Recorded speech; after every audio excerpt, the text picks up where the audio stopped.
Gul Ahmed group है, इसकी जो रूट्स हैं ये तो प्री पार्टीशन से हैं। इसकी कुछ बिगिनिंग के बारे में हमें बताइए कि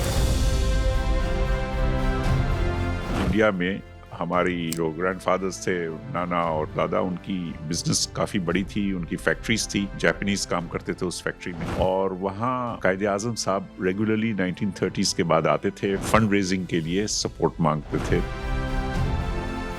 गुल अहमद तहरीक पाकिस्तान की माली मदद करने वाला बिजनेस ग्रुप। अयूब खान ने बहुत मेहनत की ईस्ट पाकिस्तान को डेवलप करने के लिए। जितनी जूट मिलें और टेक्सटाइल मिलें लगी इन 60s, मेरे ख्याल से वेस्ट पाकिस्तान में नहीं लगी जितनी ईस्ट पाकिस्तान में लगी। और फिर वो मुल्क टूटा है और नेशनलाइजेशन शुरू हुई, तो उसमें फिर वो एक दूसरा जोड़ था, बहुत बड़ा जोड़ था। और फिर उसमें ये हुआ कि वो यूनियंस इतनी स्ट्रांग हो गई कि उन्होंने मिल्स को टेक ओवर कर लिया। मिल्स को take over full take over कर लिया। हम मिल के अंदर जा नहीं सकते थे, आर्मी को बुलाना पड़ा। फिर आर्मी आई तो आर्मी को भी रेजिस्ट किया क्योंकि यूनियंस इतनी मिलिटेंट हो गई थी, अंदर आने नहीं दे रही थी आर्मी को। आर्मी को टैंक्स लानी पड़ी। उस वक्त तो एक्सपोर्ट्स बैठ गया था। 50 मिल्स, वलीका, रशीद टेक्सटाइल, ये बड़ी बड़ी मिलें थी, डायर टेक्सटाइल, अहमद अब्दुल गनी, सब बंद हो गए थे। Shut down. तकसीम के वक्त हिंदुस्तान में जमा जमाया कारोबार छोड़कर पाकिस्तान आए। पाकिस्तान में इन्वेस्टमेंट, बिजनेस, इंडस्ट्री और एक्सपोर्ट्स की बुनियाद रखी। पावर सेक्टर को डीरेगुलेट करें, आप इसको कंट्रोल कर ही नहीं सकेंगे और ये बहुत आपको नुकसान हो जाएगा। तो उसने कहा कि नहीं, ये तो हो गया है, हो जाना चाहिए। शाहबाज साहब ने कहा, प्राइम मिनिस्टर 2 साल पहले। तो मैंने कहा सर नहीं हुआ है। कह रहे नहीं, मुझे तो कहा है हो गया है। तो शाहबाज साहब बहुत नाराज हो गए। आप लोगों ने मुझे प्रॉमिस किया है, ये कैसे नहीं हो सकता। पीआईए का प्राइवेटाइजेशन भी डिले हो रहा है, ये भी डिले होगा क्योंकि वेस्टेड इंटरेस्ट बहुत स्ट्रांग है इस मुल्क में, ये कभी ये काम करने ही नहीं देंगे आपको। तो यहाँ भी जब SIFC अगर बैठी है और अगर ये नहीं कर सकती है तो फिर कौन करेगा। आज भी कौमी खजाने में अरबों रुपए टैक्स और हजारों लोगों का रोजगार गुल अहमद से वाबस्ता है। हम कंसिस्टेंट नहीं है, हम पॉलिसी बनाते हैं, हमारी गवर्नमेंट चेंज हो जाती है। 3 साल से ज्यादा हमारी गवर्नमेंट रहती नहीं। आपको एक कंसिस्टेंट पॉलिसी देंगे तो ही फॉरेन इन्वेस्टमेंट भी आएगी और लोकल इन्वेस्टमेंट। और जब तक लोकल इन्वेस्टमेंट होगी तो फॉरेन इन्वेस्टमेंट देख के आएगी। आज पाकिस्तान में जितना पोटेंशियल है इतना बहुत कम मुल्कों में कमाने का। आर्मी चीफ ने कहा कि नहीं, इकोनॉमी, ये बहुत इंपॉर्टेंट बात है coming from the army chief. Russia का यही मसला हुआ था ना कि जब इकोनॉमी कमजोर हो गई तो रशियन आर्मी कमजोर हो गई। इनको भी समझ आ गई है हमारी एस्टेब्लिशमेंट को कि भाई अगर इकोनॉमी स्ट्रांग होगी तो ही आर्मी स्ट्रांग होगी। मिलते हैं टेक्सटाइल इंडस्ट्री के Pioneer Gul Ahmed textile mills के चेयरमैन बशीर अली मोहम्मद से।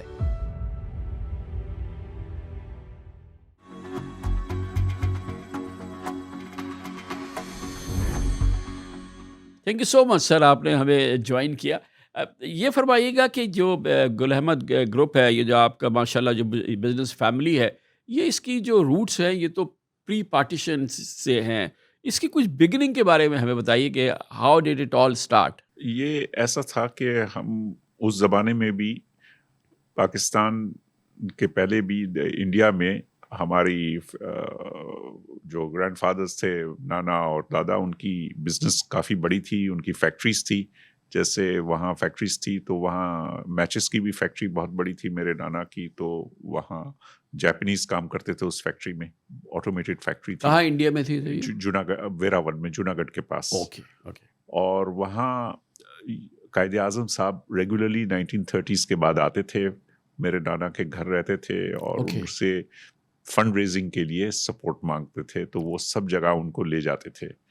तो वो उनका काफी पाकिस्तान मूवमेंट के लिए फाइनेंशियल सपोर्ट जो थी उसके लिए वो टूर्स करते थे। तो वो जूनागढ़, जो काठियावाड़ में है जूनागढ़ स्टेट, वहाँ पूरी जितनी भी छोटी छोटी वो हैं शहर थे, जैसे धोराजी है, बाटवा है, तो हम धोराजी से हैं। जैसे यहाँ धोराजी कॉलोनी भी, फिर यहाँ आके हमारे, तो ये जो हमारे यहाँ धोराजी कॉलोनी या ये जो जमाते हैं, बाटवा, ये सब वहाँ पे होती थी। वो जूनागढ़ स्टेट के करीबी हैं सब। और वो 5 किलोमीटर दूरी एक है ये जो शहर हैं जिससे हम लोग हैं। सही है। अच्छा, तो ये एक मुश्किल फैसला होगा आपके ग्रैंडफादर्स के लिए कि आपके तो कि एक स्टैब्लिश्ड बिजनेस है, ये कुछ है, तो वो छोड़ के यहाँ पर आना, माइग्रेट करना, ये एक डिफ़िकल्ट फैसला तो होगा शुरू में। नहीं, इतना मुश्किल नहीं था, इसलिए कि मेरे ग्रैंडफादर ने मेरे फादर को 1940 में यहाँ भेज दिया कि आप कराची में ऑफिस खोलें, प्री पार्टीशन। Pre partition. जब उन्होंने Okay. देखा कि ये कायदे आज़म इतने सीरियस हैं और अब वो समझ रहे हैं कि अब ये करना ही है, तो उनको मैसेज मिल गया था कि ये अब हमें वहाँ ऑफिस अभी से खोलनी चाहिए। तो यहाँ आके हमने एक सॉल्ट फैक्ट्री थी, डाबेची सॉल्ट वर्क्स, वो 1940 में हमने खरीदा। 1940 में? यस। Okay. तो उस जमाने कराची? इन कराची, जस्ट Okay. यहाँ डाबेची ये छठा के पहले है, ओके, ओके, सॉल्ट फैक्ट्री है एक। ओके। और यहाँ क्योंकि उस वक्त हम कोई को जानते नहीं थे, तो कावस जी की फैमिली थी, तो Okay. उन्होंने हमें काफ़ी हेल्प किया। और क्योंकि ये सॉल्ट ज़्यादातर जाता था चिटागोंग और Okay. ढाका, क्योंकि Okay. वहाँ बारिश बहुत होती थी, तो सॉल्ट वहाँ ख़राब हो जाता था, सॉल्ट नहीं Right. होता था। तो उन्होंने फिर हमें इतना सपोर्ट किया कि उन्होंने एक जहाज़ ही हमें अपने साथ दे दिया था कि वो डायरेक्टर भी हमें बना दिया अपनी शिपिंग कंपनी में। Okay. और उस जहाज़ में पूरा हमारा सॉल्ट चार्टर होके जाता था चिटागोंग। Okay. और उस जहाज़ में वापस माचिस आती थी पूरे जहाज़ की, क्योंकि यहाँ माचिस नहीं होती थी। Okay. ईस्ट जो ईस्ट पाकिस्तान हम कहते Okay. थे, Okay. चिटागोंग से, Sure. ढाका से। तो वो बिजनेस उन्होंने शुरू कर दिया था 1940s में, बिफोर पार्टीशन। एंड ये आपके फादर थे? मेरे फादर ने फिर उस जमाने में फिर उन्होंने एक फ्लावर मिल भी लगाई थी शिकारपुर में। ओके। ठीक है। शिकारपुर में? हाँ, तो फारूकी फ्लावर मिल्स नाम था उसका। उसके बाद भी वो बिजनेस करते रहे। जी। और फिर जब पार्टीशन हो गया 47 में, जी। तो पूरी फैमिलीज शिफ्ट हो गई। खाली नाना और दादा, वो उनको छोड़ना नहीं था अपने, क्योंकि बड़ी जायदाद थी, Ancestral, हाँ। वो घर थे बड़े, तो वो वहाँ रुक गए, कह रहे हम नहीं आएंगे। ओके। लेकिन बच्चों को सबको कहा कि आप चले जाओ Right. और पाकिस्तान में आप जाके मेहनत करो और उस मुल्क को बनाओ अब। तो ये जो इसकी बिगिनिंग है, ये जो गुल अहमद ग्रुप था, ये क्या, तो how it all started in Pakistan, ये कैसे हुआ जी? पहले तो जब आए तो ट्रेडिंग से ही स्टार्ट की, कि पाकिस्तान में कुछ था ही नहीं, तो कपड़ा भी इंपोर्ट करते थे हम इंग्लैंड से। कपड़ा आता था, इंग्लैंड से कपड़ा इंग्लैंड से import कपड़ा इंपोर्ट करते थे। Okay. और तो फर्स्ट जो फैक्ट्री हमने जो उस वक्त इसके बाद जो लगाई, ऑटोमेटेड प्लांट था पूरा, was Pakola. Okay. So Pakola 1950 में बेवरेज बेवरेज की, एंड जी। it was a 1950 1950 जी। दैट वाज, उसको स्टार्ट किया था Okay. इन्होंने, मेरे फादर ने। और Okay. बहुत मेहनत की, क्योंकि उस ज़माने में भी कंपटीशन था, सब था सही वो, है। और ये फुल ऑटोमेटेड प्लांट था। तो वो मुझे याद है कि 3 रुपए की बॉटल बिकती थी, okay. You know, it was, और बहुत ही तो गोया कि ये जो 40 में बिजनेस शुरू कर दिया था प्री पार्टीशन, तो उस वक्त के बाद एक वो सॉल्ट फैक्ट्री थी, वो शिकारपुर के अंदर ये फ्लावर मिल थी, फ्लावर मिल हो गई, और ये यहाँ पे पाकोला की बेवरेज बेवरेज शुरू हो गया। फिर जब कोरियन वॉर हुई, तो आपको बहुत ही मसला आ गया कि वॉर में उसके बाद आपका कॉटन एक्सपोर्ट बहुत हुआ, और फिर कॉटन का टोटल रुक गया, कॉटन एक्सपोर्ट, क्योंकि वॉर ख़त्म हुई तो रिसेशन आ गया। तो गवर्नमेंट ने कहा कि अब आप इंडस्ट्रियलाइज करो। तो हमें भी सबको जब वो मिला परमिशन, तो परमिशन उस वक्त बहुत ही डिफरेंट टाइप ऑफ परमिशंस होती थी। उस परमिशन का लेटर मेरे पास था अभी, तो उसमें ये लिखा हुआ था कि you have to open, you are given permission for 25,000 spindles and 500 looms, and your letter of credit has to be opened in three months, in 90 days. If it is not open, this permission will lapse. Okay. I mean, it was that strict. Strict, You have to be very serious. Absolutely. Otherwise you are Okay. not. Okay. So we had to open that. Sure. And So this is the beginning of textile in Pakistan, we can yes, say? हाँ. बिल्कुल. And which year is this? कौन सा साल है ये? Yeah, it was in 1952, and our factory was started in 1953. Okay. मतलब within 9 months the factory had started production. Okay. Because Okay. the LC had opened and all the machinery तो had ये come. क्या produce करती थी? It was producing at that time yarns, धागा, और कपड़ा, grey cloth, अच्छा, कपड़ा शुरू कर दिया कपड़ा था। शुरू कर दिया। लूम्स साथ थी, 500-500 looms were there okay, at that time also okay. Together. It was ये कराची में इंटीग्रेटेड। लगी? कराची में, लांडी में ओके, ये परमिशन मिली थी और वहीं लग गई थी मिल ये। ठीक है, तो this is how the textile started. And okay, उसके बाद फिर अपने प्रोसेसिंग लगाई और उसको फिनिश करना शुरू किया कपड़े को, और फिर प्रिंटिंग, डाइंग, हर चीज़। तो और एक्सपोर्ट भी शुरू कर दिया था। पहले ग्रे क्लॉथ एक्सपोर्ट करते थे, खाली सही, कपड़ा जो यूके जाता था वहाँ फिनिश होता था। सही, फिर हम फिनिश कपड़ा एक्सपोर्ट करते गए, फिर होम टेक्सटाइल को शुरू किया, फिर गारमेंट्स को शुरू किया। तो I was the first one to start home textile exports to Europe, okay, to the retailers directly, not to importers. Okay, तो शॉप में जाके डायरेक्ट पैक होके, बारकोड लग के जो प्राइसिंग लगा हुआ होता था यहाँ से ही पैक होके जाता था और सही, वहाँ बिकता था। सही। तो तो that was the first thing which happened. Okay, but first thing from Gul Ahmed, और ये कि पाकिस्तान से ये टेक्सटाइल की पाकिस्तान से ओके, ये जो होम टेक्सटाइल का जो फर्स्ट था ना, कंसाइनमेंट, जो वाइड विथ लूम्स पे जो बनाया था, सही है। Was Gul Ahmed did that and exported that. हम आपके साथ ट्रैवल कर रहे हैं, पाकिस्तान की हिस्ट्री भी गुल अहमद का बिगिनिंग से लेके ये, तो ये जो ज़माना है यानी कि 60s का, एक तो एक तरफ फील्ड मार्शल अयूब खान की ज़माने, जिस ज़माने में समझते हैं कि इंडस्ट्रियल ग्रोथ के लिहाज से वो बड़ा एक बाज़ लोग कहते हैं कि गोल्डन एरा था। और फिर आपका बिज़नेस ईस्ट पाकिस्तान में भी बहुत हमने देखा कि वो एक उसकी कंसंट्रेशन हमने ईस्ट पाकिस्तान में भी देखी। तो अ, इसको थोड़ा एक्सप्लेन करें कि ये अयूब खान का era and then Pakistan slipping into एक डिसइंटीग्रेशन। नहीं, ये अयूब खान ने बहुत मेहनत की ईस्ट पाकिस्तान को डेवलप करने के लिए, और उसने एक इतना वो कर दिया था कि यहाँ अगर हमें एक्सपेंशन या रिप्लेसमेंट की ज़रूरत थी तो उस वक्त फॉरेन एक्सचेंज तो नहीं था। पिकिक और आईडीपीपी 2 फॉरेन इन्वेस्टमेंट बैंक्स थी जहाँ आपको डॉलर में लोन मिल सकती थी। तो जब भी हम लोन अप्लाई करते थे तो हमें पहले ये कहा जाता था कि आप ईस्ट पाकिस्तान में फैक्ट्री लगाएं, इन्वेस्ट करें, जितना करेंगे इतना ही हम यहाँ आपको एक्सपेंशन देंगे, इससे कम ही देंगे, ज़्यादा नहीं देंगे। तो हमने पहले फर्स्ट जूट मिल लगाई वहाँ, तो हमें यहाँ एक्सपेंशन और रिप्लेसमेंट की जूट मिल आपने कहा चिटागोंग में लगाई।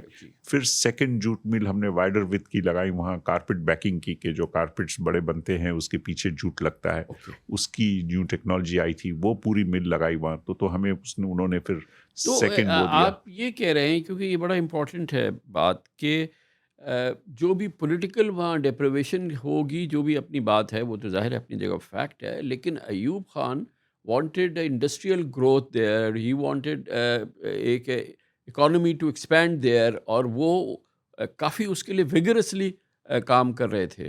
नहीं, बहुत एक्सपेंशन हुआ। अगर आप देखें तो जितनी जूट मिलें और टेक्सटाइल मिलें लगी इन दी 60s, मेरे ख्याल से वेस्ट पाकिस्तान में नहीं लगी जितनी ईस्ट पाकिस्तान में लगी। वो इसलिए कि रॉ मटेरियल तो वही था ना सर? नहीं, कॉटन का तो नहीं था ना। अच्छा, ठीक, तो टेक्सटाइल मिलें भी लगी। सही, तो टेक्सटाइल मिलें भी वहाँ उन्होंने कहा कि वहीं लगाओ ओके, और उनको डेवलप करो, क्योंकि यहाँ से ही पूरा धागा जाता था, कपड़ा जाता था। ओके, तो अच्छा, अयूब अच्छा, खान का हाँ, यही था। और वो ये जब हमारी स्लिपेज आई ना, ये एक्चुअली 65 वॉर के बाद 67 में अयूब खान, क्योंकि इकोनॉमी मैनेज नहीं हुई आफ्टर दिस, कि War. वो यूएस से जो हमारी रिलेशनशिप वीक हो गई, ठीक हो गई। तो उसके बाद ये मसला शुरू हुआ। और ये हमें 68-69 में जो हमें मसले शुरू हो गए, जी, जी। उसके बाद और फिर वो मिसमैनेज हो गया पॉलिटिकल और पॉलिटिकल अपील भी वो हो हुआ। गया। और वो 65 वॉर का जो आफ्टर इफेक्ट था ना, तो इंडिया ने उसका पूरा बेनिफिट ले लिया था कि उन्होंने समझ लिया था कि अब हमें इसका कोई रास्ता निकालना ही होगा।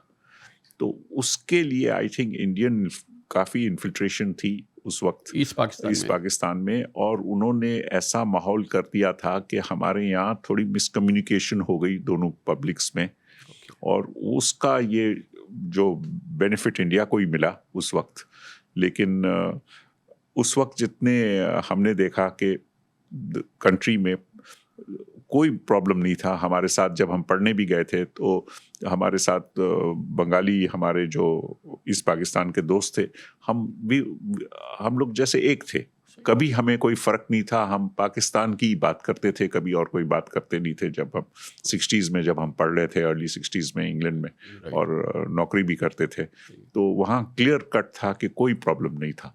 ये बस वो लास्ट 2 साल में मिस हैंडल हो गया, और वो बस So miss basically, it was not an economic issue, it was a political issue, it was not a economic mismanagement grossly, or it's a grossly political mismanagement. and miscommunication.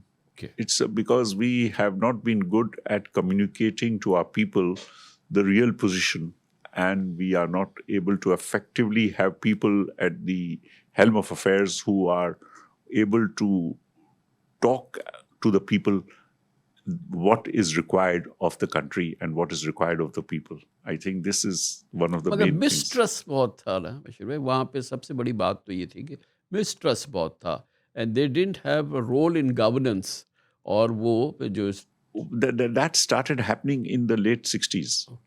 Not early Early. हाँ. So early 60s में when Ayub Khan was going strong, he was trying his best. Okay. But after 65 war, he started slipping, and then 67 के बाद this started deteriorating, and it went very fast the last 2-3 years. Okay. It slipped very fast. But one of the things was that India had suffered a defeat in the 65 war. They thought they had suffered a defeat. Okay. And they were also actively involved in doing this mistrust between the people. Okay अच्छा, फिर ये जब war हो गई 70 और फिर 71, breakup must be devastating आप business के लिए, आप लोगों के लिए, क्योंकि असल तो ये आप लोगों ने इतना बड़ा इन्वेस्ट किया था, परहैप्स पाकिस्तान से ज़्यादा you are invested in East Pakistan, वहाँ आप लोग वहाँ ज़्यादा invested. Yes, we had more than 60% वहाँ था, 40% यहाँ था, तो and some had more than 80%, some had 100%. Okay. तो बेचारे बहुत लोगों ने बहुत नुकसान किया, सब कुछ आ सके, कुछ फंस गए वहाँ, काफ़ी 9 महीने अच्छा, फंसे रहे। एक में लॉजिकल बात यह है कि जब आप लोगों ने इतने हेविली इन्वेस्टेड थे वहाँ थे, तो आपको ये तो नहीं लग रहा होगा कि कल ये ब्रेकअप हो जाएगा, या ये कि यहाँ पे इतनी बड़ा एक टर्मोइल बन रहा है, एक वॉल्केनो बन रहा है, और इतनी मैसिव इरप्शन हो जाएगी। अदरवाइज आप इतनी मैसिव इन्वेस्टमेंट वहाँ क्यों करते? तो ये एक तरह का मेरे नज़दीक एक एविडेंस है कि शायद इस तरह की पॉलिटिकल इतना बड़ा कोई वहाँ पे सीरियस इश्यूज आपको नज़र नहीं आ रहे होंगे। नहीं, ये आखिरी 2 साल में ही हुआ ना। मैं जैसे कहता हूँ कि 67 के बाद ये एस्केलेट हुआ, और ये बाद में ये 65 वॉर में तो आपने देखा कि जो हमारे जो बंगाली पायलट्स थे, they had were the best performing pilots in the air force, so they were totally committed to Pakistan. तो ये 67 के बाद 68, 69 में शुरू हुआ, एंड देन थोड़ा सा जब अयूब खान चले गए, तो टोटल फिर वो जो याया खान की गवर्नमेंट थी, वो मैनेज नहीं कर सकी, बिकॉज उनके पास इतना एक्सपीरियंस नहीं था, और दूसरा भी पॉलिटिकली भी स्टेट्समैनशिप नहीं थी इतनी उस जमाने में कि उसको मैनेज कर ले उस इलेक्शंस एंड पोस्ट इलेक्शंस। और तो वैसे जब ये आप कह रहे हैं कि स्लिपेज आ रहा था 67, 68, लग रहा था कि स्लिप हो रहा है, तो आप लोगों ने कुछ अपने आप को कुछ वो किया था कि डिसइन्वेस्ट करें, कुछ रीलोकेट करें, स्ट्रेटेजिकली कुछ आपको नज़र आया था कि oh it's falling apart, let's move out? नहीं, emotionally we were so involved वहाँ और अटैच्ड, और it was like a second home.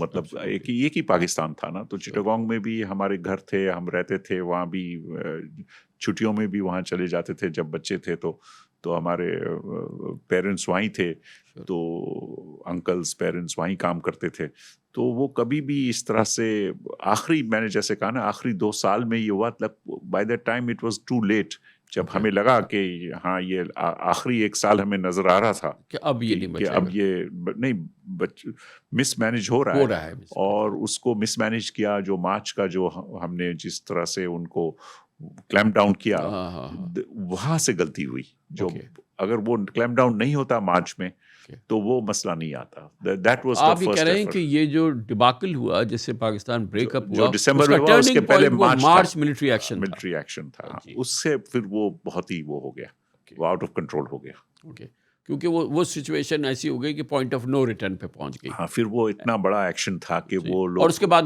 9 months and it was all हाँ, गॉन। It was over. हाँ, तो it was happened very fast. मैंने okay. कहा last 2 years में डिटोरेशन था, लेकिन वो मार्च का था action that should have been managed better. सही। तो आप लोग ये दिसंबर से पहले निकल गए थे, यू कुड सी कि अब तो ये नहीं, नहीं हो मार्च में माई अच्छा। फादर, मेरे वालिद साहब ने हमें कहा कि आप आ जाएं। ओके। तो मैं तो आ गया था, वहाँ से आए, मैं भी वहीं था चिटागोंग में उस 6 महीने, मार्च 70 में आप थे। 70 में, उसके जी। पहले मैं था ओके। और उस वक्त मैं आ गया था। हाँ। लेकिन मेरे 2 कजन्स नहीं माने, वो कहेंगे नहीं सब ठीक है, हम यहाँ रहेंगे। ओके। और वो फंस गए, फिर 9 महीने वहाँ Okay. फंसे रहे Okay. After the thing. And Okay. वो फिर वो जो जहाज आया उसमें आए, जो इंडिया ने फिर अलाउ किया था शिप में, जो जितने पाकिस्तानीज रह गए थे उनको आने के लिए अलाउ किया था 9 महीने के बाद, आफ्टर दिसंबर। ओके। तो ये एक जो 60% आपका बिजनेस था वो तो ख़त्म हो गया, वो जी, बिल्कुल जी। ख़त्म हो गया। Then it was a restart in Pakistan. और जो यहाँ का बचा हुआ बिजनेस था, वो पाकोला था, वो टेक्सटाइल थी, और वट एवर द बिजनेसेस। तो फिर उसका एक उसकी ग्रोथ फिर कैसे नहीं, हुई? उसमें भी और मसले आ गए। ब्रेकअप पाकिस्तान का हो चुका है सारा कुछ। नहीं, उसमें ये हुआ कि फिर लेबर मूवमेंट यहाँ स्टार्ट हो गई, क्योंकि वो सोशलिस्ट पार्टीज आ गई, तो ओके। यूनियंस बहुत स्ट्रांग हो गई ओह गॉड। और उन्होंने पूरी मिल्स को तो फिर ये तो टेक ओवर कर लिया उन्होंने एक मिल को। ओ माय गॉड, ये जो ब्रेकअप हो गया, उसके बाद पाकिस्तान में गवर्नमेंट आ गई, पीपल्स पार्टी की गवर्नमेंट आ गई। भुट्टो साहब का था कि जी कि टोटल नेशनलाइजेशन होनी है, और फिर वो मुल्क टूटा है और नेशनलाइजेशन शुरू हुई। तो उसमें फिर वो एक दूसरा जोड़ था। हाँ, और बहुत बड़ा जोड़ था, और फिर उसमें ये हुआ कि वो यूनियंस इतनी स्ट्रांग हो गई कि उन्होंने मिल्स को टेक ओवर कर लिया। मिल्स को take over. Full take over कर लिया। हम मिल के अंदर जा नहीं सकते थे, तो वो यूनियंस ही बैठी रहती थी मिल्स में। और हालांकि आप प्राइवेटाइज नहीं हुए थे, प्राइवेट जो नेशनलाइज नहीं हुए प्राइवेटाइज थे, बिजनेसेस हुए वो तो गए। नेशनलाइज नहीं हुए थे। अच्छा, हाँ, वो सॉरी, हाँ। वो नेशनलाइज नहीं हुए थे, लेकिन जो आप तो स्टिल प्राइवेटली ओन्ड थे, मगर आप अपनी मिल में नहीं जा सकते क्योंकि यूनियंस इतनी स्ट्रांग हो गई थी कि उन्होंने लिटरली टेक ओवर कर लिया था। कर लिया था। और इतना हो गया कि हम जाके हमने finance minister doctor Mubashir Hasan को हमने कहा कि भाई आप संभाल लें, क्योंकि नेशनल एसेट है और ये आप मुल्क का नुकसान हो रहा है, तो आप मैनेजमेंट अपनी लगा लें, कोई भी आप प्रोफेशनल मैनेजर्स ले आएं, क्योंकि ये इनको चलाने नहीं आती ये लेबर को मिल, और ये इसमें बहुत नुकसान होगा। जब इनको रियलाइज हुआ कि एक्सपोर्ट्स डाउन हो गई, माल नीब चल रहा है, प्रॉब्लम्स हो गई, तो उन्होंने कहा कि हाँ हम हेल्प कर रहे हैं। तो कमिश्नर कराची ने बहुत हेल्प किया, लेकिन वो नहीं कर सके। Even with his full support, Siddiqui साहब थे, बहुत अच्छे कमिश्नर थे, उन्होंने बहुत ही मेहनत की, लेकिन नहीं कर सके। उनको आर्मी को बुलाना पड़ा। फिर आर्मी आई, तो आर्मी को भी रेजिस्ट किया, क्योंकि यूनियंस इतनी मिलिटेंट हो गई थी और वो अंदर आने नहीं दे रही थी आर्मी को। आर्मी को टैंक्स लानी पड़ी, और टैंक्स डाल के दीवार तोड़नी पड़ी, और वो बॉयलर के अंदर छुपे हुए थे, वहाँ थे, मोलोटोव कॉकटेल्स फेंक रहे थे अंदर से, और लड़ाई की काफ़ी। फिर उनको उन्होंने निकाला। तो बशीर भाई, ये जो चीज़ आप बता रहे हैं, sorry I am not aware कि ये क्या, ये जो ये फैक्ट्रीज है लांडी में, ये सिर्फ आपकी में तो नहीं हो रहा होगा? ये दाऊद में, सब में हुआ। दाऊद कॉटन में भी यही हाल था। हमारी 2 सबसे बड़ी फैक्ट्रीज थी, तो सबको ज़्यादा टारगेट हमें किया गया था यूनियंस ने। ओके। तो उन्होंने फिर उनको वकेट कराया इनसे, और मशीनरी पूरी डैमेज थी, कपड़ा पूरा डैमेज एक्सपोर्ट हो गया था, चला गया था। वो पूरा हमें जाना पड़ा, मुझे पूरे कस्टमर्स के पास, वो पूरा मैंने स्टेट बैंक से परमिशन ली, पूरा कपड़ा वापस आया, उनको रिपेमेंट की पूरी पैसों की। इस कपड़े को वापस फिर यहाँ लोकल में बेचना पड़ा, क्योंकि वो एक्सपोर्टेबल ही नहीं था, इतना डिफेक्टिव बन गया था। क्योंकि उनको चलाने तो नहीं आता था ना लेबर को, कि किस तरह से क्वालिटी बनती है और किस तरह से रियून हो गई पूरी।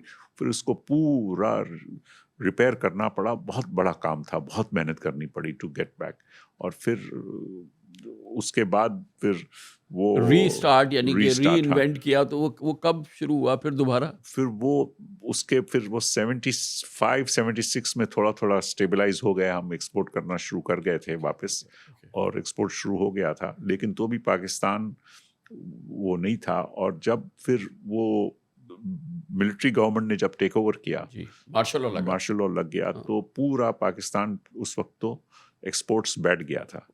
तो मुझे याद है कि हमें फिर फाइनेंस मिनिस्टर थे गुलाम इशाक खान, उन्होंने बुलाया और उन्होंने कहा कि अब क्या करना है। तो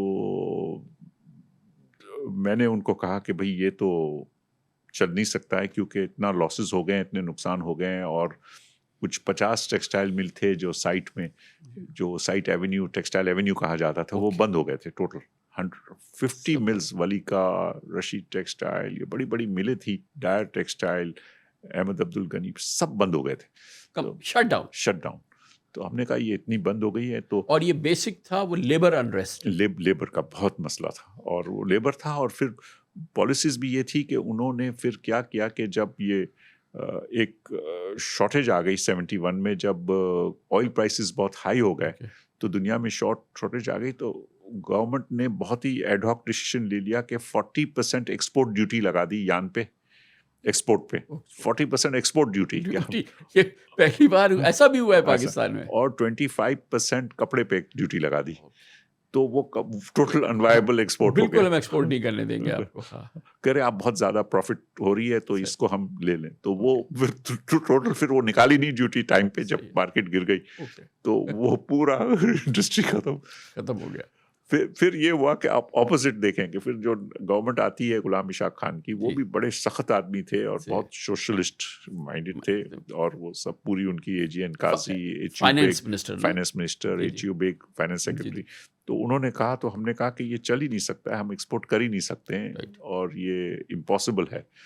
तो उन्होंने फिर ये कहा कि ठीक है, आपको हम ये करते हैं कि हम आपको इंसेंटिव देते हैं। तो उन्होंने फिर 12.5% हमें इंसेंटिव दिया, रिबेट दी एक्सपोर्ट करने के लिए वापस। पहले ड्यूटी लगाई थी, अब रिबेट दी कि अब वापस आप एक्सपोर्ट ये पॉलिसीज का रोलर कोस्टर है। एक तरफ एक्सपोर्ट पे ड्यूटी लगाई और फिर जब पता चला कि इससे सब बैठ गया, तबाह हो गया, फिर 12.5% रिबेट दिया, इंसेंटिव दिया। और एक्साइज ड्यूटी उस वक्त ही, सेल्स टैक्स नहीं था, एक्साइज ड्यूटी माफ कर दी, इंपोर्ट ड्यूटी माफ कर दी, मशीनरी पे 80% इंपोर्ट ड्यूटी थी, 80% वो माफ कर दी, और कहा कि अब मशीनरी इंपोर्ट करो और वापस आप रिप्लेस करो। 70s में एक तो लेबर ने कब्जा कर लिया सारी फैक्ट्रीज पे, बाकियों की नेशनलाइजेशन हो गई, फिर एक्सपोर्ट ड्यूटी लगाई, इंडस्ट्रीज पे और एक्सपोर्ट पे ड्यूटी लगा दी, और इंडस्ट्रियल मशीन पे 80% इंपोर्ट ड्यूटी लगा दी। तो उसके बाद भी पाकिस्तान ने सरवाइव किया, पाकिस्तान की इंडस्ट्री ने सरवाइव किया, तो ये तो एक मिरेकल से कम नहीं है। नहीं, बस वो उस वक्त अब तो भी बहुत ही वो था, एक पाकिस्तान से लोगों को अभी भी वही याद ही थी कि इंडिया छोड़ के आए, सब है, मेहनत किया है, तो लोगों ने बड़ी मेहनत की और वापस 80s। तो फिर ये रिवाइवल का कैसे सिलसिला शुरू हुआ? क्योंकि after all then we became बहुत ही लीडिंग एक्सपोर्टर बन गए, हमारी टेक्सटाइल जो है वो पाकिस्तान की एक्सपोर्ट्स की 60% हो गई। ये रिवाइवल इस पूरे डिबाकल के बाद कैसे? तो ये रिबेट देने से वापस एक्सपोर्ट के लिए एक प्रॉफिटेबिलिटी आ गई, वाइबिलिटी हो गई इंडस्ट्री की, और लोगों को मोटिवेशन हो गया कि हम कमा सकते हैं वापस, और लोगों ने वापस बहुत ही मेहनत की, तो ये रिवाइव हुआ। लेकिन उसके बाद भी हमारा झगड़ा चल रहा था कि ये एक्सचेंज रेट को फिक्स करके चल रहे थे और एडजस्ट नहीं कर रहे थे उस वक्त भी, 1980s में। तो 1980s में तो मैं उस वक्त भी एप्टमा का वो था, वाइस चेयरमैन था, फिर चेयरमैन बना, तो मैं जाके लड़ता था गवर्नमेंट से कि भाई ये आप एक्सचेंज रेट को इतना फिक्स रखोगे तो आपका वो प्रॉफिटेबल नहीं है, इंपोर्ट ज़्यादा प्रॉफिटेबल है, एक्सपोर्ट नहीं है। तो गुलाम शाह खान कहते थे कि नहीं, ये मैं इसको नहीं छेड़ सकता हूँ, इससे बहुत ही प्रॉब्लम हो जाएगा। लेकिन इन दी एंड फिर उन्होंने पॉलिसी चेंज की, और उन्होंने वो जो जिसको कहते हैं ना कि स्लो जो एक्सचेंज रेट को डिवैल्यू करना है बाय 5-6% अ ईयर, वो शुरू कर दिया। तो वो स्लोली आपका जो एक्सचेंज रेट जो 12 रुपए का था उस वक्त, 9 रुपए 90 पैसे का था, वो फिक्स हो गया था डॉलर पर। वो फिर उन्होंने 11 किया, 12 किया, 13 किया, वो आस्ते आस्ते स्लिपेज करते गए। तो क्या हमारा करंट अकाउंट में डेफिसिट आना शुरू हो गया था उस जमाने में? हाँ, आ गया था उस वक्त भी। तो उनको बहुत प्रॉब्लम्स था। तो हमने सब चीज़ें देखी हैं पाकिस्तान में कि किस तरह से अप्स एंड डाउन्स हुए हैं, और यही देखा है कि जब ये एक्सचेंज रेट को 5-7 साल रोक देते हैं तो फिर आपका इकोनॉमिक वो है, क्योंकि आपका इन्फ्लेशन हमेशा 9% रहा ही है, 10%, इससे कम हुआ ही नहीं है। सही। तो अगर 9-10% इन्फ्लेशन है तो आपको 4-5% करेंसी को एडजस्ट करना ही है कि आप वाइबल रहें एक्सपोर्ट्स में, Right. कि अदरवाइज नहीं तो आपका कॉस्ट इतना बढ़ जाता है कि आप एक्सपोर्ट की प्रॉफिटेबिलिटी रहती नहीं है और इंपोर्ट बढ़ जाता है। ओके।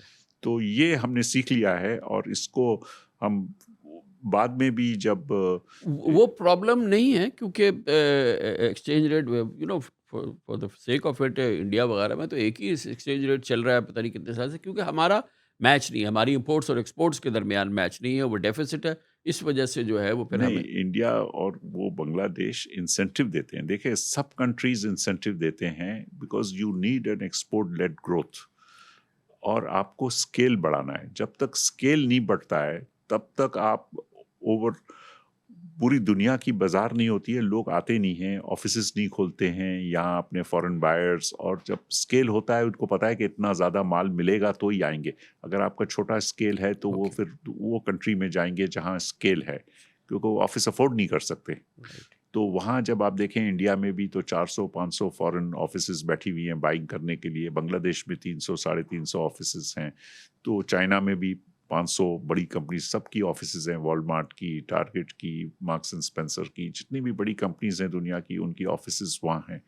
तो पाकिस्तान में वो ऑफिस नहीं खोल रहे हैं, खोलते थे इसलिए कि वो समझते थे कि यहाँ इतना स्केल नहीं है। हाँ, यानी कि हम अगर एक आम पाकिस्तानी को समझाएं कि हमारी प्रोड्यूस इतनी नहीं थी, हाँ, हमारी प्रोड्यूस जो है उनकी डिमांड के मुकाबले में बहुत कम है, कम। इसलिए हमारा जो, तो क्या ये वजह है कि हमारी एक्सपोर्ट की जो साइज़ है वो हम $30 बिलियन मैक्सिमम पे फंसे हुए हैं, और ये जो 50 या 60 की बात होती है, लेकिन जब आप ये बात करते हैं तो हमने स्केल, तो आपकी बात बिल्कुल सही है, मगर हमने तो हर तरह के इंसेंटिव्स दिए ना, हमने तो ज़ीरो रेटिंग भी की, हमने तो रिबेट्स भी दिए, हमने तो सब कुछ किया है। मतलब अब ठीक है, पावर क्राइसिस अभी ज़्यादा मुश्किल हो गया है, लेकिन वो सारा कुछ किया तो एक ये भी आर्ग्यूमेंट आता है ना कि हमारा जो जो टेक्सटाइल प्रोड्यूसर है, एक तो वो वैल्यू एडिशन पे उस लेवल पे नहीं गया जैसे कि जाना चाहिए था, वो नहीं किया। दूसरा, वो इनोवेटिव नहीं है, वो मतलब उसने उस तरह से इनोवेट नहीं किया और अपने आप को कंपटीशन से ऊपर ले जाने की उसके पास कैपेसिटी या उसने वो एग्जिबिट नहीं की। नहीं, वो आपकी बात दुरुस्त है कि हमारे यहाँ लोग कंफर्ट जोन में चले गए और इजी हो गया। उनको हमारी गवर्नमेंट की भी स्ट्रैटेजी नहीं थी, उनको वैल्यू एडिड पे ही रखना था और उनको स्पिनिंग और वीविंग पे ज़्यादा जोर नहीं देना था। उनको कहना था कि आपको गारमेंट ही लगाना है, क्योंकि गारमेंट में कम से कम इन्वेस्टमेंट होती है, क्योंकि स्टिचिंग मशीन की इन्वेस्टमेंट ज़्यादा नहीं होती है और मैक्सिमम लेबर एम्प्लॉयमेंट होती है। तो आपके लिए, पाकिस्तान के लिए most suitable is garment industry, और आप गारमेंट लगाएं, भले आपको कपड़ा भी इंपोर्ट करना पड़े। सर, मैं ये पूछ रहा हूँ कि ये गवर्नमेंट का काम तो नहीं है ना, ये तो हमारे इंडस्ट्रियलिस्ट का काम है कि वो गारमेंट लगाएं। उनको कोई गवर्नमेंट ने तो नहीं कहना कि आप गारमेंट लगाएं या ना लगाएं। नहीं, गारमेंट में बहुत मजदूरी है, बहुत मेहनत है और बहुत ही इसलिए उन्होंने कहा कि इजी गो करें। हाँ, लेबर इंटेंसिव को, इतने सही। लेबर को संभालना, जैसे हमारे यहाँ 15-15 हज़ार मजदूर होते हैं एक फैक्ट्री में, तो उसको बहुत ही मैनेज करना बड़ा मुश्किल हो जाता है। सही। तो बहुत कम बिजनेसमैन है, छोटे एसएमईज होते हैं, वो काम कर सकते हैं, तो उनको सपोर्ट करना बहुत ज़रूरी होता है, क्योंकि उनके पास पैसे होते नहीं हैं, वो ज़्यादातर इस्लामिक फाइनेंसिंग पे होते हैं। तो government has to support them in the beginning till they get the scale to start investing themselves. तो वो हो जाता है। और मुझे तो लगता है कि जो गवर्नमेंट की पॉलिसी है, हम नहीं कहते हैं कि बड़ों को आप सपोर्ट करो, छोटे बिजनेसमैन हैं, that is your engine of growth, SMEs हैं, उनके सर, लिए ये आप कितना जो अभी भी ये जो बना रहे हैं ना, जो फ्री जोन्स, उसमें भी मैं गवर्नमेंट से हमेशा लड़ रहा हूँ 2-3 जगह पे कि आप इसको रेंट पे दें, इनको बेचें नहीं, क्योंकि आप बेचने जाते हैं तो बहुत महंगी ज़मीन हो जाती है, उनके पास पैसे नहीं है। आप रेंट पे दे दें, 20 साल के बाद आपकी ज़मीन है, तो आपको कोई कह नहीं सकेगा कि आपने सस्ता बेच दिया या महंगा। उनको शेड बना के दे दें, वो अपनी स्टिचिंग फैक्ट्रियाँ लगा देंगे और वो एक्सपोर्ट करते रहेंगे। तो आपके लिए ये ईजिएस्ट वे है कि आप मिनिमम इन्वेस्टमेंट में, and without even selling your land, you are just renting it सही फॉर 20 years, और 2 साल में अगर वो नहीं लगाता है तो आप उसको कैंसिल कर दें। बल्कि भाई ये बताएंगे, जब हम स्केल की बात कर रहे हैं और फिर हम ये कह रहे हैं कि जी कि हम उस तरह से स्केल नहीं ला सके और हम स्टक है हमारी एक्सपोर्ट्स, ये सारी चीज़ें हम गवर्नमेंट की भी बात कर रहे हैं, मगर हमारा एक्सपीरियंस ये भी है कि जाहिर है कि जो जो आपको इंसेंटिव्स अवेलेबल रहे, जो कि कंसेशंस अवेलेबल रहे, चाहे जो इजी क्रेडिट अवेलेबल रहा फ्रॉम ERF टू तमाम एंटिटी, सारी चीज़ें, तो वो हमारे यहाँ पाकिस्तान में वो मिसयूज़ भी हुआ है, क्योंकि बहुत सारे ग्रुप्स ने ये किया कि ये इतना इजी क्रेडिट है उससे, क्योंकि पाकिस्तान में रियल एस्टेट बूम और ये तमाम चीज़ें रही हैं, वो बहुत ही उसका मिसयूज़ हुआ, मैसिव मिसयूज़ हुआ। अगर वो प्रॉपर यूज़ हो जाता तो शायद वो कहीं कहीं बेहतर होता। और ये भी बात आती रहती है कि शायद हमने अपने एक्सपोर्ट्स की प्रोसीड्स ईमानदारी से पूरी पाकिस्तान वापस नहीं लाए। और तो इसमें जो हमारी जो जो हमारे जो इंडस्ट्रियल वो जो हमारे जो बिजनेस है, जो इंडस्ट्रियलिस्ट हैं, उनका भी एक तरह से वो भी इसके जिम्मेदार हैं, जो इस वक्त पाकिस्तान में हम ग्रोथ नहीं देख रहे। नहीं, देखें, ब्लैक शीप तो हर जगह होते हैं, और हर कंट्री में, आप इटली में चले जाएं, स्पेन में चले जाएं, आज भी हर जगह गलत काम होते हैं, ये नहीं कि नहीं हो रहे हैं, और लोग होते हैं। लेकिन मेजॉरिटी को अगर आपको राइट ट्रैक में लाना है ना, तो आपको इस तरह से करना है कि जितना वैल्यू एडिशन करें ना, उनको ही इंसेंटिव दें। अगर इंसेंटिव दिया ना तो सबको नहीं देना चाहिए। जैसे ये चीप लोन्स मिली तो ये सबको नहीं मिलनी थी, आपको स्पिनिंग में या वीविंग में नहीं देनी थी, आपको देनी थी प्रोसेसिंग में और वैल्यू एडिशन में ही, कि गारमेंट इंडस्ट्री को ही आप सपोर्ट करते, तो ऑटोमेटिक उसको आप, you have to push them. आपको ये भेड़चाल होती है, आपको लोगों को धक्का मारना पड़ता है कि आपको इस तरह जाना है, क्योंकि आम पब्लिक इतना नहीं समझती है कि हमें क्या करना चाहिए, क्योंकि उनको मैक्रो इकोनॉमिक्स का नहीं इतना आइडिया होता है कि किस तरह से पाकिस्तान का इंटरेस्ट कहाँ है। तो लोगों को आप ओपन इकोनॉमी, इतनी हमारी लोग वो नहीं है इंटेलिजेंट या एजुकेटेड कि वो उस तरह के डिसीजन ले सकें कि what is where we are competitive long term competitiveness हमारी लेबर की है, that is our own strength. हमारे पास बिजली भी महंगी है, हमारे पास कैपिटल भी महंगा है, हमारे पास फॉरेन एक्सचेंज भी नहीं है, तो हमें उनको उस तरह से लाना है कि जो हमारे पास है उसी को हमें आगे बढ़ाना है। तो वो थोड़ा सा पॉलिसी आती है हमेशा गवर्नमेंट से, क्योंकि इतना बड़ा मुल्क है 250 मिलियन, तो उसमें आप हर आदमी को नहीं वो कह सकते हो कि they can take the right decision.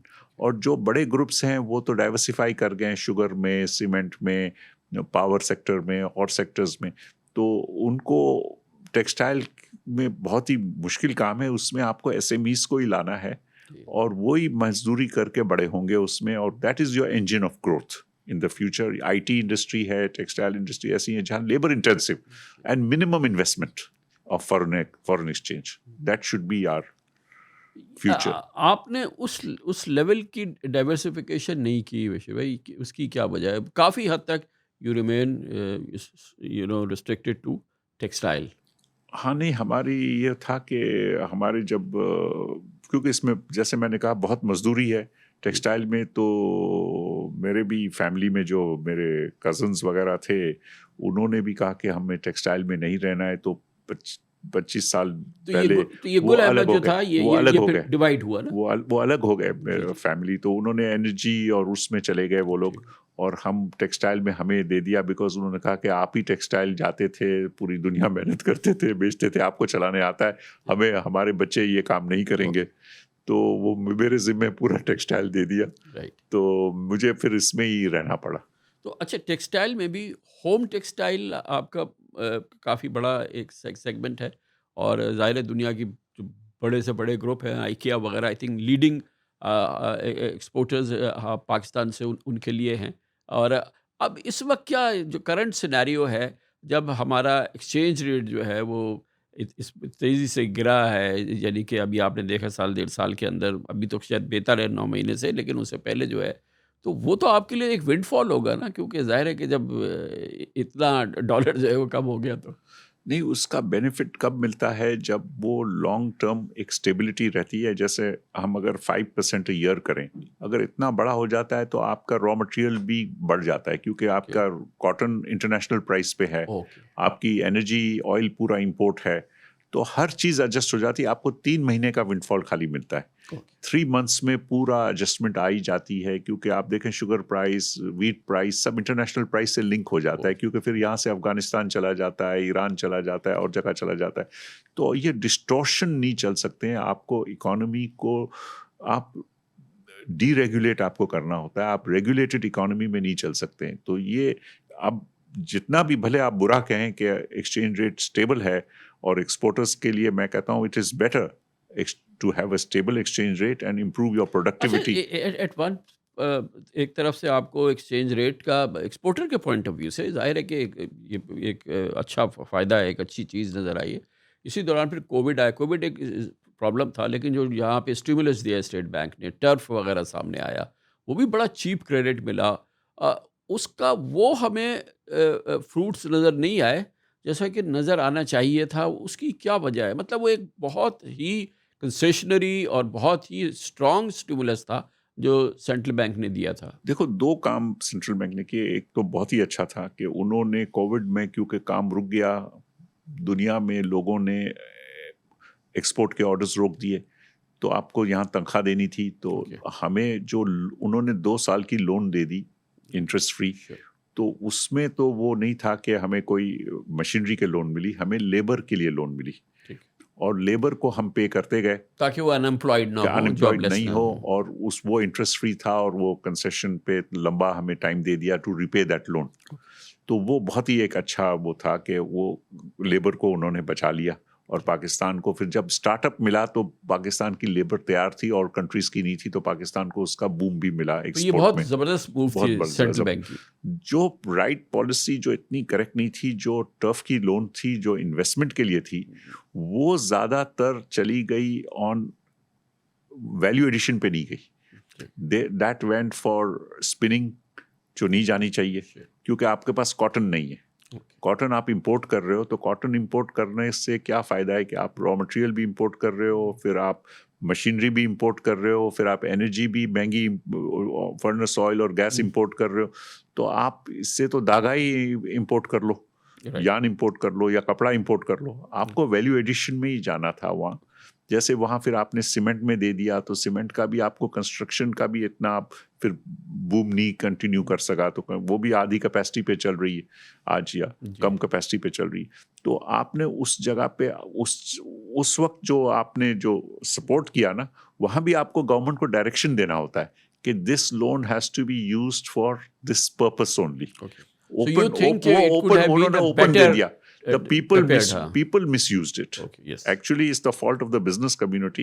Government's intention was very good, but the business community should have seen, and their planning should have been better. That it should be for value addition and for the right products. जिन्होंने right किया है वो फायदे में आज।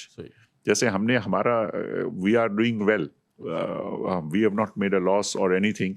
हम अभी तक profit में हैं, और because हमने investment value addition में काफ़ी की, और लोगों ने स्पिनिंग में बहुत ज़्यादा कर दी, या वीविंग में, वो बेचारे फंस गए आज।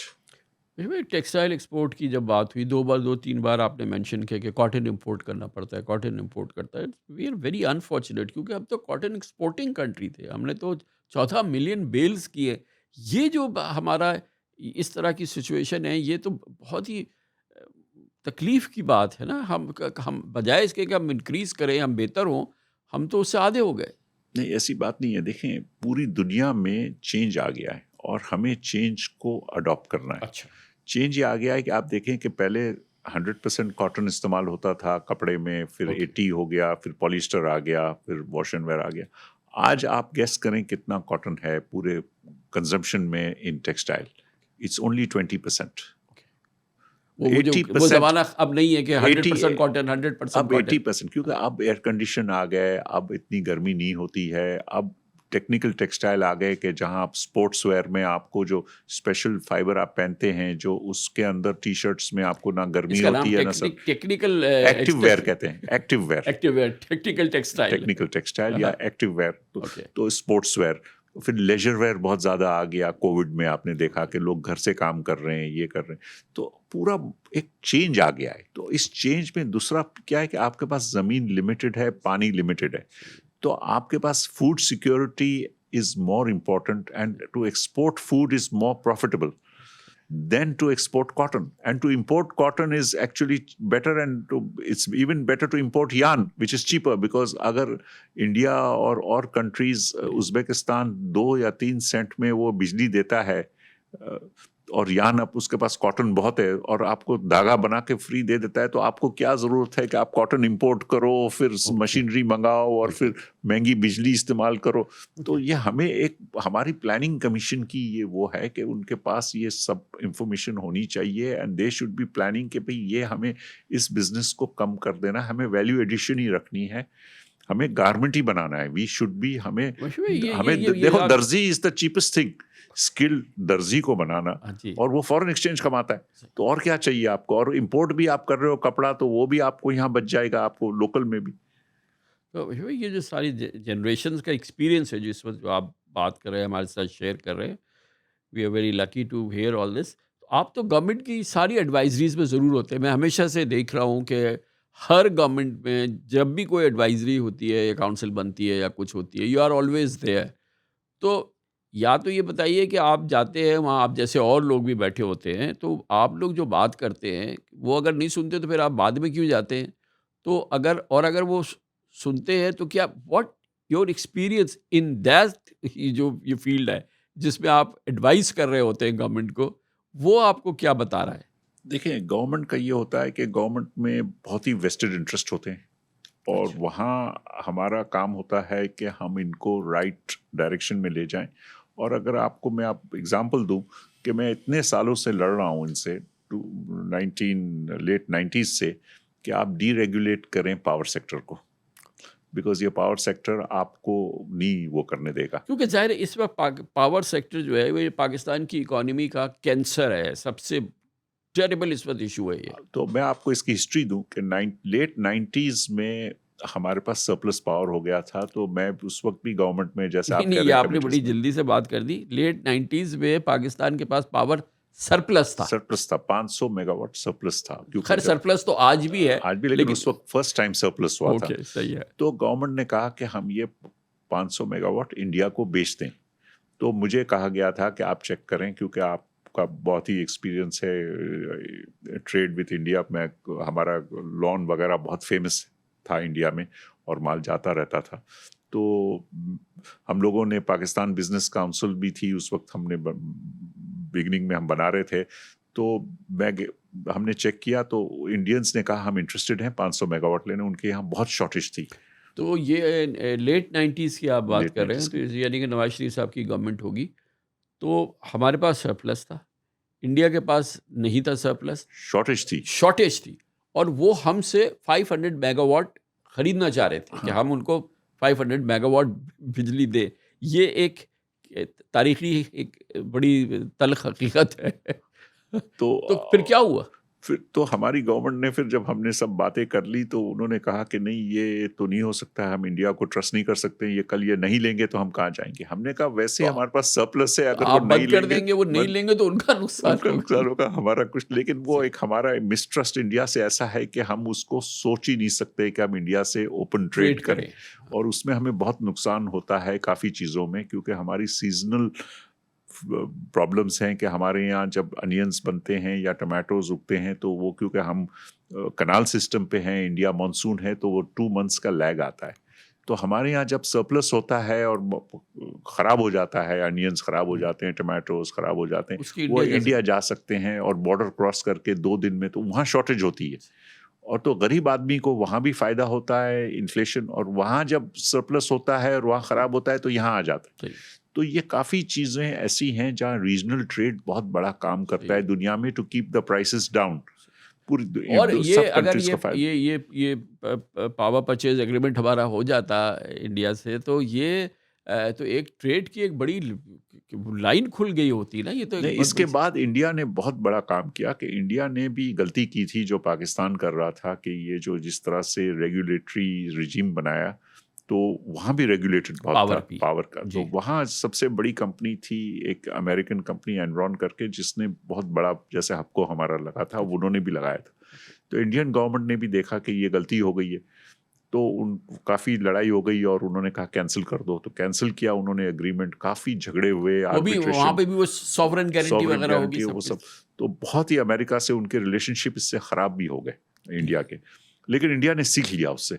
उसके बाद इंडिया ने गलती नहीं की, इंडिया ने उसके बाद फ्री कर दिया पावर को to buy and sell power, wheeling, wheeling, जो हमारे यहाँ नहीं हुआ कभी भी। और वो हम लड़ते गए। अभी भी जब फर्स्ट शहबाज शरीफ की गवर्नमेंट, अभी जो पहली जो PDM, केयरटेकर गवर्नमेंट PDM आई, जो जी, PDM, जी। 2 साल पहले भी जी, आई, जी, जी, उसमें भी मैंने शहबाज साहब को, I was on TV and वो जूम पे मीटिंग थी जी, और सब बैठे हुए थे और भी इंडस्ट्रियलिस्ट थे सब, जी, और पूरी कैबिनेट बैठी हुई थी। तो मुझे उन्होंने कहा कि अब क्या करना है, तो मैंने कहा एक ही काम है, एक एजेंडा आपका है कि आप पावर सेक्टर को डीरेगुलेट करें। आप इसको कंट्रोल कर ही नहीं सकेंगे और ये बहुत आपको नुकसान हो जाएगा। तो उसने कहा कि नहीं, ये तो हो गया है, हो जाना चाहिए। शहबाज साहब ने कहा, प्राइम मिनिस्टर, 2 साल पहले। जी। तो मैंने कहा सर नहीं हुआ है। कह रहे नहीं, मुझे तो कहा है हो गया है।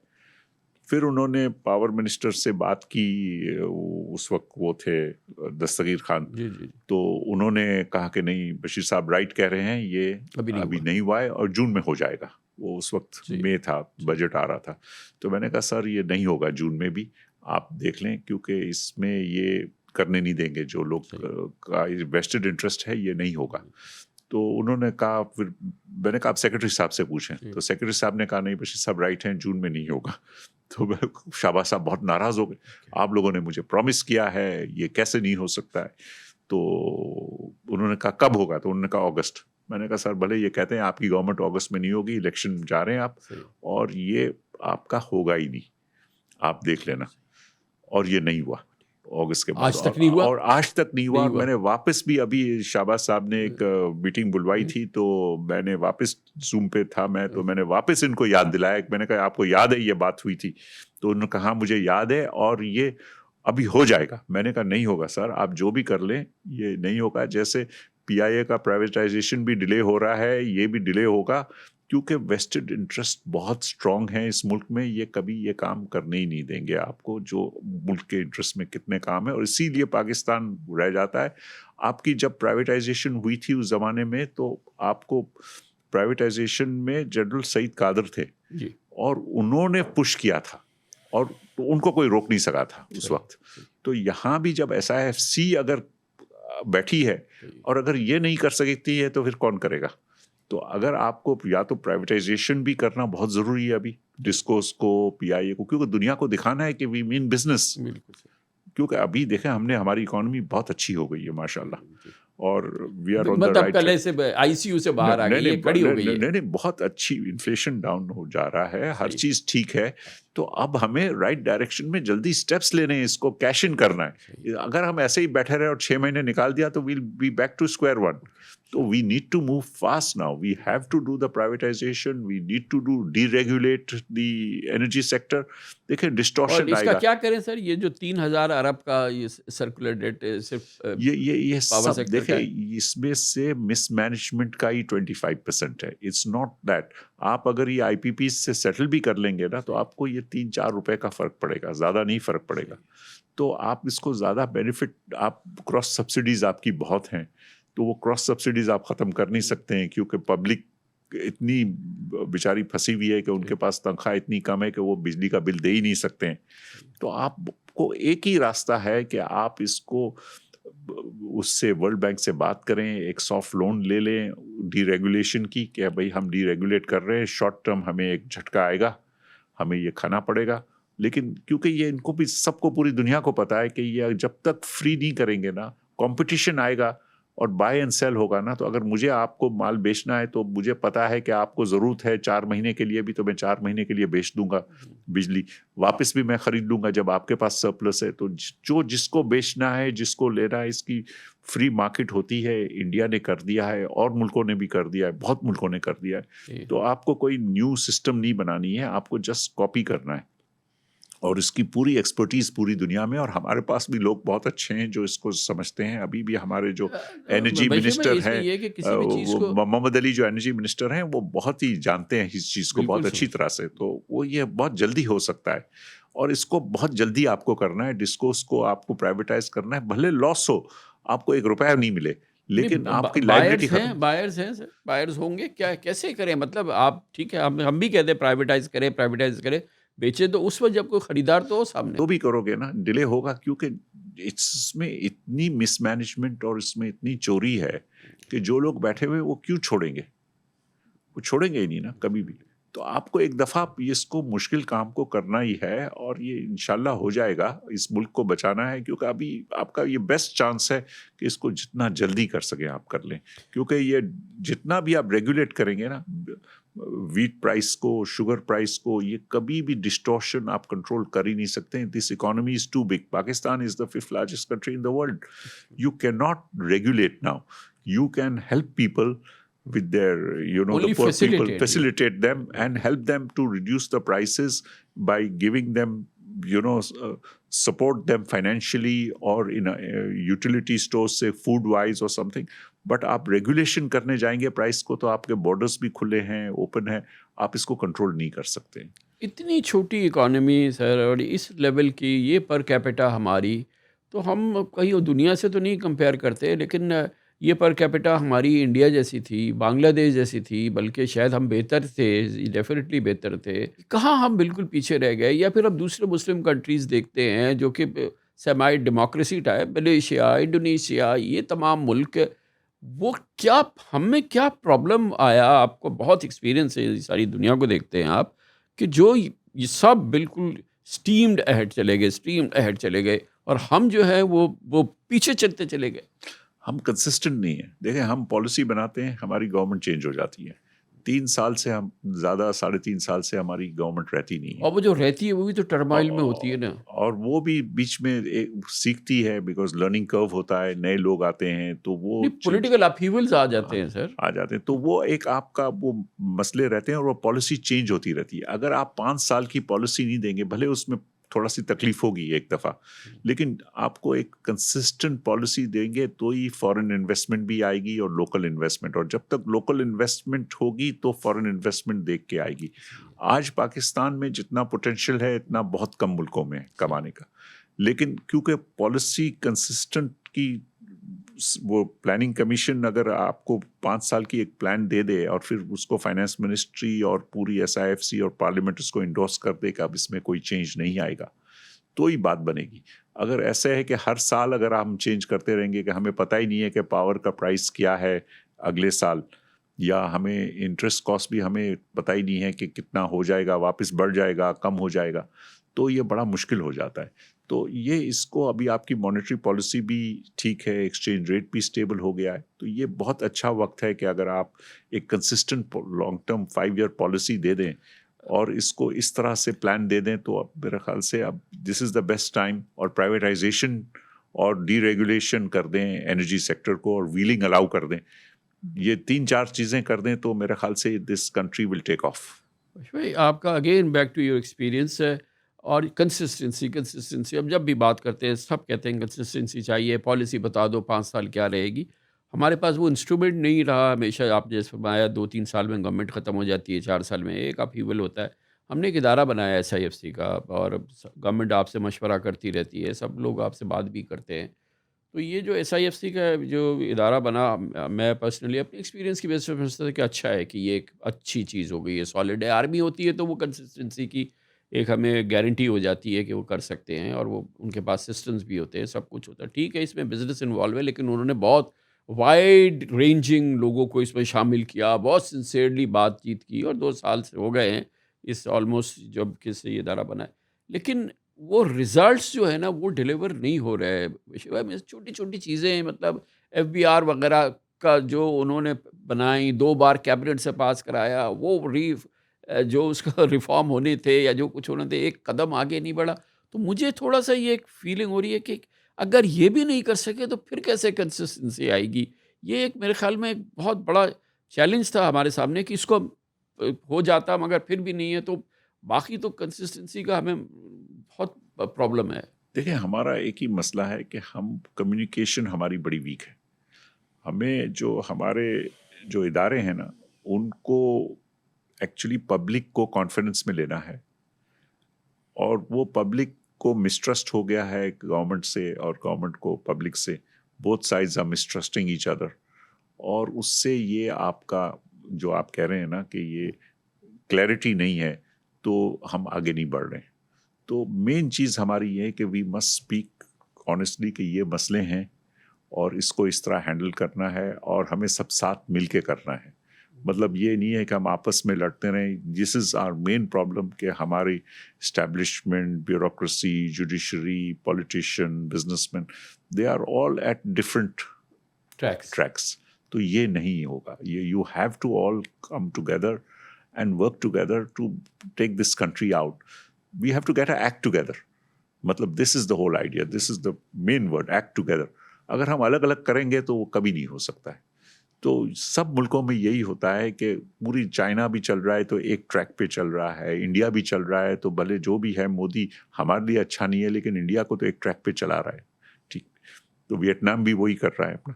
वियतनाम का एक्सपोर्ट आज 600 बिलियन हो गया, लेकिन उसका इंपोर्ट इज 580 बिलियन।